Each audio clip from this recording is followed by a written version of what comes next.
Okay. Yeah. All right. State your name and who you are. No, I'm kidding. You're like, my name is no. Okay, Yenny. So I got a couple questions for you. Obviously, I think my professor's already been shared about like what we went through. I guess not what we went through, but our family separation, the whole deal. But I guess how old were you when mom left? And I think I was like 4 years old. No, I'm talking about when mom left Washington for the last time. Oh, Yeah, I know you when you left, you were about four. um, I want to say 22. No, almost 23. Dang, what you stop? Yeah. Okay, yeah. I remember, yeah, you were in your 20s because you're Because already an adult. Sunny was only she was she was gonna be,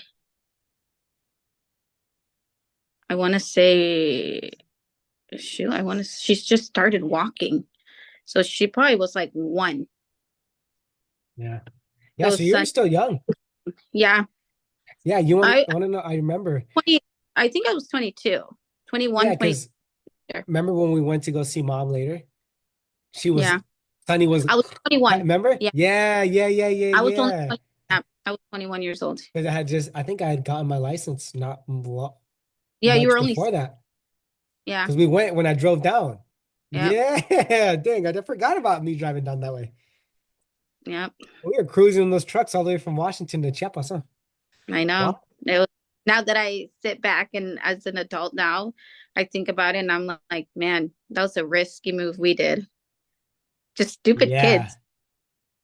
I mean, yeah, you're 22, but still young, you know? We're still, I was mobbing in that white truck, you know? That Yeah. thing has crazy. Yeah, so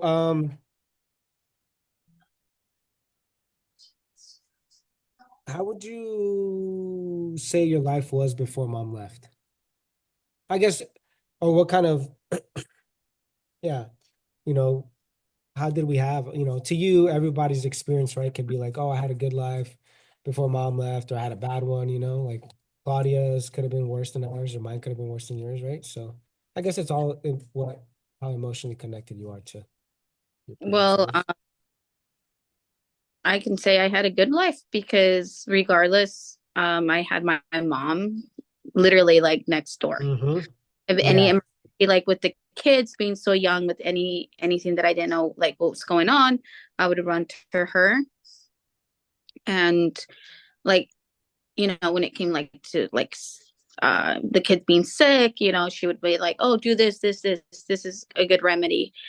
um the support as well, like if I had to work and she would watch the kids, even though we lived in a different home, I knew that she was there regardless. I knew Yeah. that the support group, she was there. It was very heartbreaking that the day that she was leaving, that's the day that Sunny, her second granddaughter, started walking. So it was, Yeah. that's where I connect to when mom left, with like how old Yeah. was son? It was only turning one. Yeah, that's how you remember how long. Yeah, that's how I connect it. Yeah. Okay, so yeah, so I guess, you would say had an emotional impact. When their separation from us, right? From them leaving, had a significant emotional impact on you, I guess. You're a fresh mother too. I think you will never, us as human beings will never really stop needing our mothers, right? Because there's like a lot of videos I've seen of like people getting ate by sharks and stuff, or just crazy stuff like that. And people are yelling for their moms, while they're at the ends. I'm like, they're Even full grown men or women and close to death. They're like yelling for their mother, which is crazy. I mean, yeah, what do you because if you, think about it? where you feel safe, it's in your mother's arm, regardless. At Yeah. the end of that whatever's happening, she'll make it better. To Yeah. me, it So was so how did you feel when your mom left? heartbroken. I felt like um at that moment I felt like she in a way I felt like she was being selfish from Yeah. leaving, especially because we as kids we've always been with mom since the day we Yeah. were born. We never left mom's side. I left for a short um time when I got married. It didn't go well, so I came back home and I knew that security, that love was still there. Especially in our culture, like you don't leave your home until like you get married and then move on. Yeah. Yeah. So Hispanic, yeah. the Culture is Hispanic definitely culture is different. like, so, at the end of the day, you're with them. If you don't get married, if you don't decide to leave, you can be 50, 60 years old and still be with your parents, still be Yeah, with you your seen mom. those videos where the mom's like, "You're leaving me?" The kid's getting married. It's like, "Mom, but I'm getting Exactly. married." But And why are it's you being crazy. so selfish and you're leaving It is. It does feel like, me? we as kids, we need them. Yeah. We need that love and connection with them, regardless how old you are. Yeah, I don't think as kids, it don't matter really what age you are. It's just some kind of guidance and experience. Because I mean, end of the day, that's your mother. Like you said, that's a safety net for everybody. Yeah, definitely for sure. Um, yeah, I guess. Yeah, what was your hardest experience after she left? Oh man, that's a funny question because everything Yeah, down to I literally was in Dr. Ibalo's office literally 3 times a week. And it was crazy because they already knew us, like, and all the nurses, and um because of the fact that just being a fresh mom, like not knowing like how to react to situations, like is this like um a life threatening condition, should I run to the doctor, should I run to the ER? So I would yeah, run, literally I kind of put my head towards Dr. Ibalo as a mother yeah. because I I mean, didn't she's have known a mom, us almost because our she whole knew life. me since a little girl, and her being my daughter's doctor, it just felt connected to her as a mother, even now, like I Yeah, saw her one Costco and I saw her and I hugged her, and I was like, look at the kids, and they're like, they're so grown up. But the fact that not having that mother bond and running to mom to see like what's wrong with the kids, I had to run to Dr. Ballo yeah, all the time. dang, yeah, yeah. That makes sense. I mean, she's been there our whole life. Yeah, the lady's seen everybody in our family. Yeah. So, do you think if mom was here, you would have gone back to school? I would have 100%. I feel like I would have more opportunities to where I feel safe to leave the kids with somebody that I truly Yeah. uh, Trust? trust, and be able to go to school and like fully put myself into learning, Yeah. and more than anything like self grow. Yeah. Self-growth for your family, right? You and your family. Yeah. Yeah.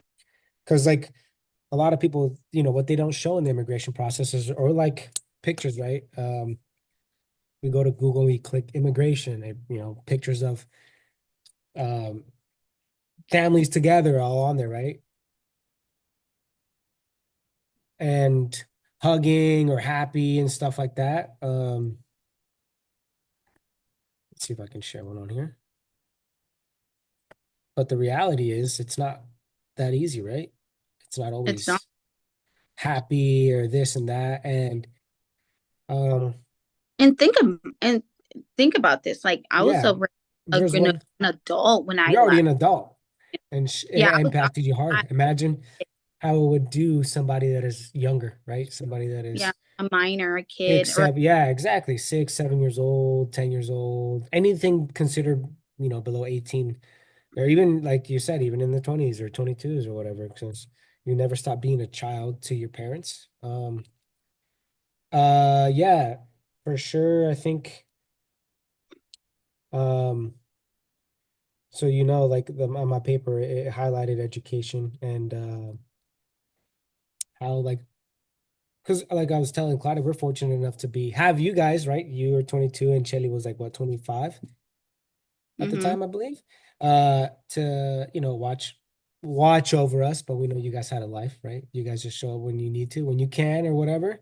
You um but on the paper it highlights like kids that don't, that fall into the system. So they would, parents get deported or whatever, and they don't take the kids, so they end up in foster care, right? I was like, damn, I was telling Claudia, I was like, damn, we're fortunate enough to have you guys because, like, if the government would have found out, That you guys didn't. we would have But ended up on foster care, yeah, mom regardless. was smart. Mom was smart because at the end of the Yeah, day, she put me as a parental, for yeah, you because guys. she was expecting to come back fast. That's why, Yeah, But things took a turn, and she ended up, I was like 14 years, 15 years now. yeah, So for those kids I do end up in foster care, a lot of the impact is psychological, right? And they end up having like social skills issues, excuse me, education issues. They tend not to learn as much, tend to be more rebellious, and tend to have more difficulties than people that aren't separated. But like you said, uh, I don't think it's, and it doesn't matter what age, being ripped away from your mom like that or something is very hmm, impactful. So you can see how kids would shut down, right? I mean, it's a whole different change of world. Imagine how dogs, you hand them over to a new house, they're freaking like, what is going on? And those are animals. They yeah, and understand, right? But they don't comprehend to the level as a human being does, no, where and not only it's that, like, but the feeling of being left behind. oh yeah, okay, yeah. So we already got a target. Do you feel like you got left behind? We all did go left behind, not just I mean, me. yeah, I guess we got left behind, but But it there's a feels like, difference of being left behind and there by is, like your parents physically yeah, left, and then like they actually, I guess feeling left behind or feeling abandoned are two different things, right? yeah. I mean, feeling a Abandonment, knowing that they knowingly and what is that word that I'm looking for? Like left you. selfish. Like being, yeah, that's abandoning to me. Like you knew that you were gonna leave and there's no coming back. But the fact that But she left to take care of some things, knowing that yeah, she had she that feeling of coming back. She never had that mentality that she was gonna be left there. stranded behind there. Yeah, She always thought of coming back home. yeah, yeah, exactly. So at the time, that's how it was. It was going to be there, come back, we're good. But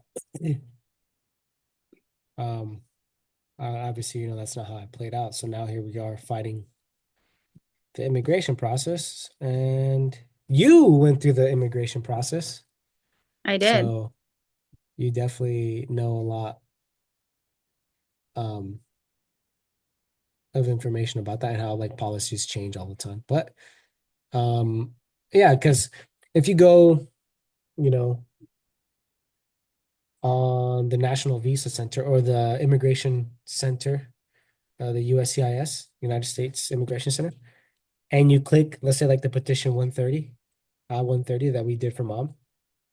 Mm-hmm. I'm here, I'm literally looking at it right now, right? I don't think I can share my screen. Okay. Let's see. And I think, sorry, it's just I'm not really familiar with this thing. Share screen. No, host tools. Sorry. Share screen. Can you see my screen now? No. Nope. Share screen. That's weird.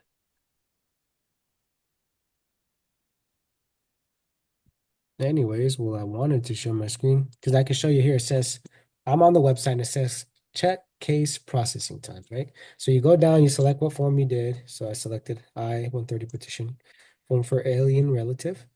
From category, U.S. citizen filing for spouse, parent, or child under 21. Cool. And it says field of office or service center. And I just put all service centers. And it says processing times for petition for alien relatives, I tag 130 at all centers, 16 months. Still 16 months. from today. If you were to start a process, approval and all that would have taken 16 months. Do you think Wow. that's correct or not? No, I feel like it's more than 16 months. I know we have been in there for a long time for mom. So think about it. This is definitely a lie, It's right? been like what, No, 3, 4 years? 4 years, 4 years going on five now. Mhm. Yeah. So check this out. Canada, Canadian Government of Canada website for US for immigration. Checking processing times. I clicked it. Temporary residency, visiting, studying, or working. Um,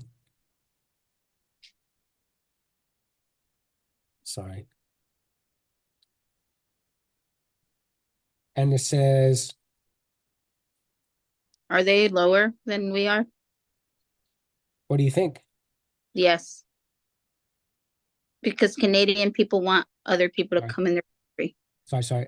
Yeah. How much do you think it'll take? I feel like it's probably 6 months Six or less months? than that. Less than that. Less than that? Yeah. So yeah, so if, it depends on where you're from, what country you're from. But Mm. I was here, I scroll down and it says, which temporary residency application? I said, visitor visa center from Canada, right? Because you can go from there, because mom and technically can get an immigration visa so they can become US citizens. Mhm. And I really wish I could show you my screen, but I don't really know how to do this. Yeah.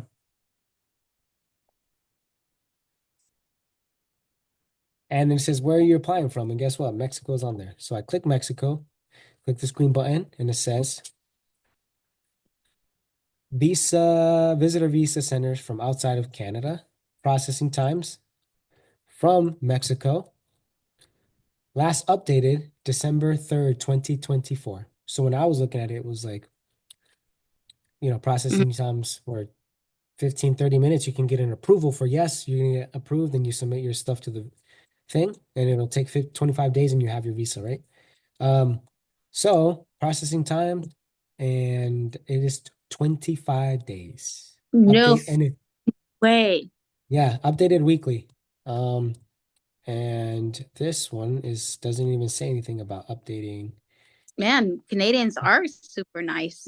right? You know, Ain't that people, crazy? oh, Canadians are super sweet, super nice. Yeah, so Yeah. 25 days. How do you feel about that? You know what I'm saying? Like, look, we are one of the most powerful countries, right? And yeah, I understand we're like, national security and stuff like that. But when somebody's trying to do something legally the right way, That's so you're that's the thing. You get punished from doing the right way. So that's why a lot of people are coming illegally. illegally, yeah. But I'm saying like now that you're doing the right way, right, you pay tens of thousands of dollars, and they come here and they lie to your face like, oh, it's 16 months, when in reality it can be 10, 20 years, right? It can be Hmm. anything from what, 16 months, which I probably highly doubt will, when we first submitted, it was over, to Hmm. even hear back. And that's checking weekly and everything. So here in Canada, I think maybe their immigration process is a little more, um, Technology. no, I guess I would say advanced, maybe, perhaps. More. So if we come here for citizenship and you scroll down and it does, Can a US citizen apply for Canada's citizenship? um, You don't I really believe need we it. can. I believe we possibly can. Like dual Let me see. citizen. You know how they have dual citizenship? Yeah.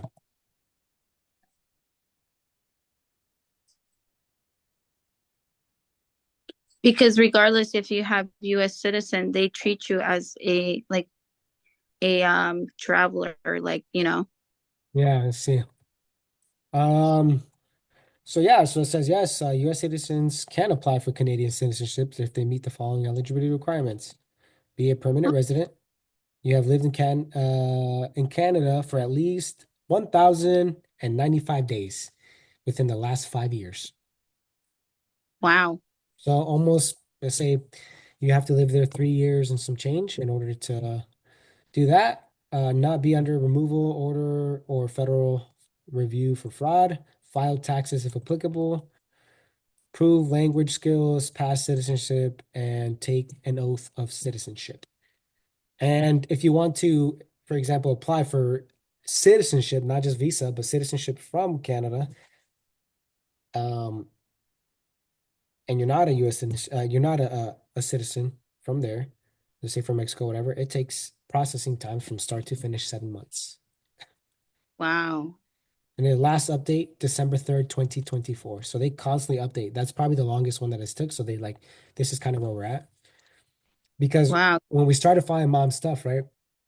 COVID happened, and then they sent the email saying like, "Oh, we're getting backlogged or whatever." Boom, slower processing times. Where a lot of the things is, it's just everything's all online. So I don't really understand why those things would have, you know, changed anything. In reality, it's not Take like it. they got a crazy flood Mhm. of things. So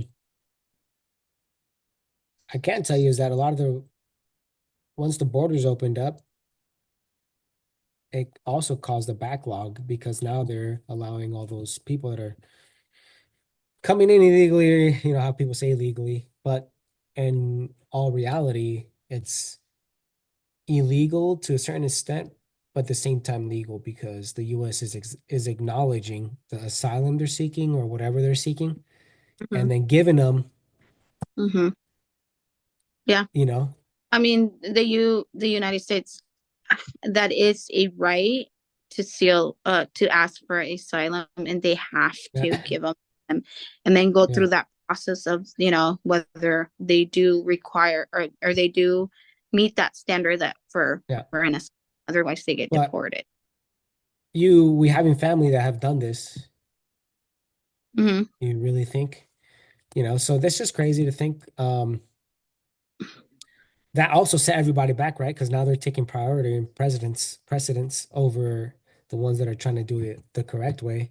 And now, they're falling behind because they're taking that big wave of this people and processing those and now setting everything just kind of got out of whack, right? So now with supposedly with Trump, I guess, in office, I don't like to get into presidential stuff, but things would change, hopefully. I don't know.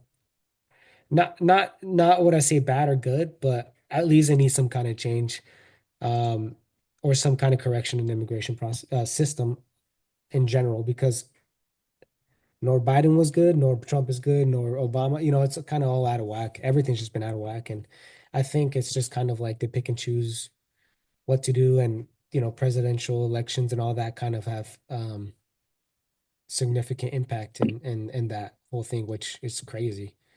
Um, yeah. Okay, let's see. Yeah, so we did challenges perspective on immigration policies, which you knew.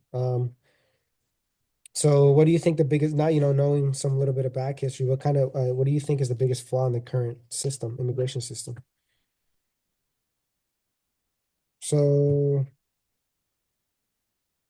What's the flaw is that they're putting priorities of the new people that are coming in compared to the ones that have been waiting for so long, which yeah, I feel it does need priority, but I think they can, um like 50-50, right? Get this yeah, moving, yeah, and this is going. yeah, Because otherwise we're going to be like this for another freaking 4 years yeah. if they don't. Before you realize it, you've been away from your parents for 20 years. Exactly. Yeah, I think, yeah, I would have to agree something like that. Maybe, you know, flaws. There's multiple flaws in everything, but I think that's kind of like you're dealing with people that, uh, it just takes a toll on everybody. Family separations. If you do have children here, let's say mom had kids at, all of us. Let's say all of us were underage and we were, between 5 to 10 years old. Now it's like, now you're going to be a full grown Adult, adult. yeah, when you get to see her again. Get to see her, or you just kind of forget about your mother, right? Or you do kind of, Or and, and you going to see her at that point, you know? yeah, so it just kind of, it just does definitely impact. If you were a child, it would impact you significantly. True. And it impacts you as an adult. Can you imagine? Yeah, Think about it. People are their parents are like 80, 90 years old and they still want them with them. They're still applying for them, you know? yeah. Can you So, imagine us still young? We're still, you know, yeah, um, yeah. I guess describe if you could give, there's only like 6 minutes left or 5 minutes left. Um, Kind of walk, your process, your experience through your immigration process. Was it hard? I don't remember. I mean, I would think I was young. well, I was very fortunate that we didn't have flood of asylums of people trying to come to the United States and do that. I was very, very lucky when I applied within like I want to say 6 months, I got my work permit and my Yeah. my social security where I can work. And then after that, I want to say, shoot, about a year or so, like another 6 months or so, and I was able to get my residence. Yeah, that's crazy. So Pretty my, fast. Do you think about it? it was Maybe really fast. yeah, maybe they are stuck. Maybe they are still advertising the times from 10 years ago where you could have taken 16 months in order to be Yeah, that's in and out, definitely you know? that to where they're like 5 to 6 years, you know, because in reality, Yeah. that's took, I want to say, 50, about 15, almost 16 years ago. Yeah. Yeah, maybe, yeah. That makes sense.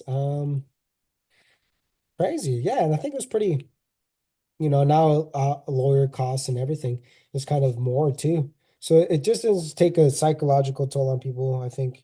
Also social impact, socially, And, also financially, because and yeah, exactly. financially, right? Let's say you do become, I grow up and, I want to petition my parents to come back and all that. And then you're in the hole. Let's say you're a young adult, 18 years old, doing this for your parents, and it's going to run you $30,000 a parent, Yeah. So now you're like, Now wow, well, because it the all depends. lawyers, every time you talk is $200, $300 an hour plus whatever Mhm. filing fee plus whatever this, and it's always at a minimum $4,000, right, to do anything. Yeah. So I'm speaking from personal experience from us, and and then you play the waiting game Yep. because you want. I would say like mine ran, I want to say like 12, $13,000 15 years ago. So yeah, now with inflation, everything, multiply that by 10, 20 or something. Who knows? Yeah. Excuse me. Yeah. I mean, But back in the days, we got paid like eight something a dollar. I mean, an hour. So yeah, yeah. bringing all that money up to be able to apply and all that was very, very hard. Yeah. So we got 3 minutes. I guess what advice would you give? We'll close it all up, but just with the advice, right? So, um, we'll close it up with I'm gonna ask you a quick question you can answer pretty fast. But what advice would you give somebody going through this whole thing? Be Now, patient. be patient. Be patient and um, get your ducks in a row just Yeah. in case. like get your financial situation in a row where if something happens that you have to leave, you have money left for if you have small children. Yeah. Do a document where who you're pointing for Excuse me. care children, whether it's a sister, whether it's a friend, you know that your kids are not going to go into the system, this foster care system. You know, the Uh, US won't give up government property. yep, they won't. They won't give. They Yeah. won't let you take your kids unless you know you have um certain documents Yeah. in for those kids. Which a lot of So people don't. a lot, it's especially Hispanic. Let's be honest, Yeah, we people don't know. from we're very people that tend to leave everything to the last minute. We don't think it's ever going to happen to us. We think it's like, oh, well, I've been here for so long. It's not going to happen, you know, but we never know. The especially loss changes drastically Yeah. from, Fast too. yeah, from months to Yeah. months, from year, and especially when it comes to new presidents. He can change laws quick. Yeah. So, excuse me. Yeah. So, this last question is, well, you're gonna go visit mom, so I don't think this counts. I was gonna say, I guess what are you looking forward to once you're reunited? I guess the whole family's connected again, you know? I'll be honest with you. It feels great being with her. It feels like you're her kid. You're Yeah. not just mom, you know, you're her child.